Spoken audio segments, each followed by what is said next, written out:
Imagine seeing ethereal figures wrapped in suffering, imploring your help. They are not ghosts from a macabre tale, but souls from purgatory who, according to the mystic Maria Simma, manifest themselves to her to ask for prayers and relief. Prepare yourself for a journey that will shake your perception of the afterlife and make you reflect on the profound connection between the living and the dead. Before you start, subscribe to our channel and activate the bell. In the book Get Us Out of Here, Maria Simma narrates her extraordinary experiences, reporting the heart-rending pleas of these tormented souls. Let us listen together to his words, authentic testimonies of an otherworldly world that questions us and invites us to act. What happens to those who commit suicide? Have these souls ever visited you? Yes, many times. What happens to them depends entirely on the reason why they committed this act. I've had many requests from their relatives, but so far, only one has been lost. In most cases, the others are more to blame, who have driven them to despair, either because they had defamed them, or because they had refused to help them, or because they had marginalized them. Have you ever been visited by overdose deaths? Are these souls lost? Some have come to me. Here too, what happens to them depends on the circumstances in which they died. When they are in the final stages of intoxication, they can do little unless the Lord intervenes powerfully. In many cases, doctors rightly say it was only the drugs. Yet these souls also have much to suffer. Hard drugs are clearly from Satan, so prayers against those demons are absolutely necessary. It is comforting that the cases of total healing without the terrible withdrawal crises are increasing. This is always the work of the Madonna and Saint Michael, who put Satan's militias to flight. Have you ever had a person saved from the point of death by a sudden and radical conversion? I remember a gentleman who came to me with 2 names to know what had become of them.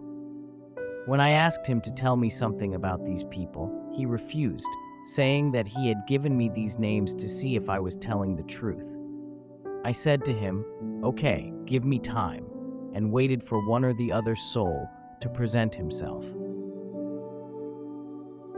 After about a month, the man returned, asking if I had any answers to give him. I did. One soul, that of a man, was in the deepest layers of purgatory from which it could not yet emerge, while the other, that of a woman, had flown immediately to heaven without any stop in purgatory. I showed him the exact words I had written down when I received them, and he was shocked. He told me I was a liar. I asked him how he could say such a thing, and insisted that he tell me about these 2 people, a man and a woman. The man was a priest. According to my host, the best, the most pious priest in his area, always early for Holy Mass, and the only one to linger in church after the service, an exceptional person in his opinion. The woman, on the other hand, had led a squalid existence. The man went on in describing her various and numerous sins to convince me, and, to tell the truth, I almost began to believe him. So I decided to ask the souls for further explanations. Perhaps I had exchanged the answers, attributing one to the other person. After some time, the second answer came to us, absolutely identical to the first. The man was in the deepest purgatory, while the woman had gone straight to heaven. The explanation also came. The woman, who had died first, had died under a train in a trivial accident. At the moment in which she saw herself lost, she had time to say to the Lord, "It is right that you take me, because then I will no longer be able to offend you."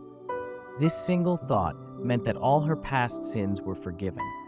She went directly to heaven without passing through purgatory. The priest, on the other hand, was as his friend had described him, but he never failed to criticize those who did not go to Mass early like him. He had opposed the burial of this woman in the consecrated area of the cemetery because of the bad reputation she had among his parishioners.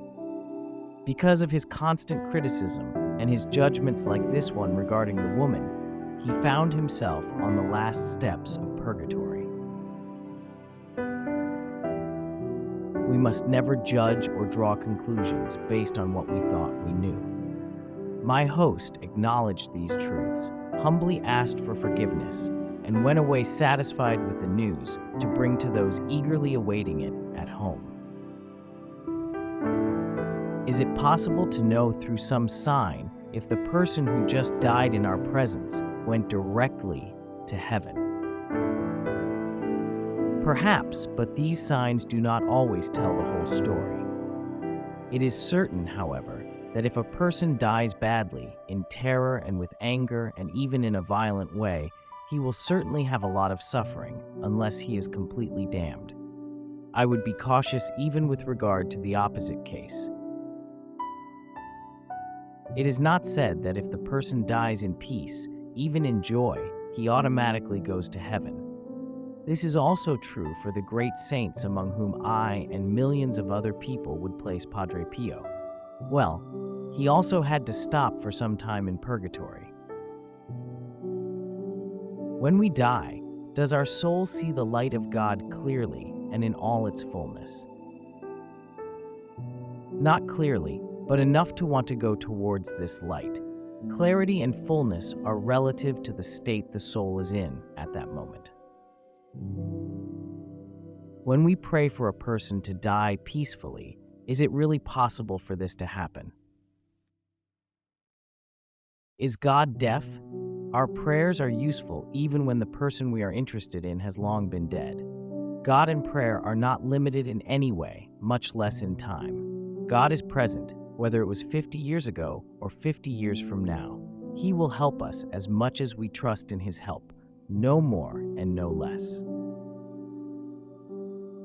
And what is the best attitude for someone who wants to help a person die well? To pray with him, of course, and to tell him the whole truth. To talk to him as best you can about the light of God.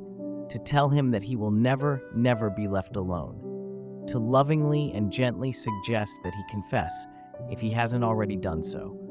To pray with the Holy Mother of God for him and ask her to accompany this son of hers along the way. Mary will never refuse to do so. And you, what do you think of Maria Simma's words? Write it in the comments below. Thanks for watching this video to the end. See you next time.